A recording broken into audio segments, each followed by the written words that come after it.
सगळ्या पिढीवंता पासत ह्या वेळार आमी खेरीत भाशेन मागुया. आमचो आदार सोमयाच्या नांवार आसा. सोमया म्हजे मागणें आयक. सोमी आसूं तुमचे सोवे.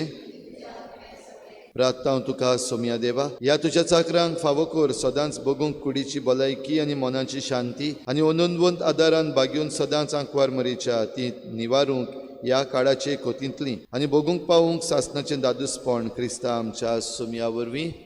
सोमी जेजू क्रिस्त तुमचे मदें आसूं तुमकां राखूंक, तुमचे विशीं तुमकां बाळगूंक, तुमचे मुखार तुमकां वाट दाखोवंक, तुमचे फाटल्यान तुमची जतन करूंक, तुमचे वयर तुमचेर आशिर्वाद घालूंक, जो बापा आनी पवित्र आत्म्या सांगाती जी येता आनी राजवट करता सासणाच्या सासणान शाश्वत आदाराचे मायेच्या मागण्या वरवीं सोर पदवीदार देवाचें बेसांव बापाचे पुत्राचे आनी पवित्र आत्म्याचे तुमचे वयर देवूं आनी सदां काल तोगूं.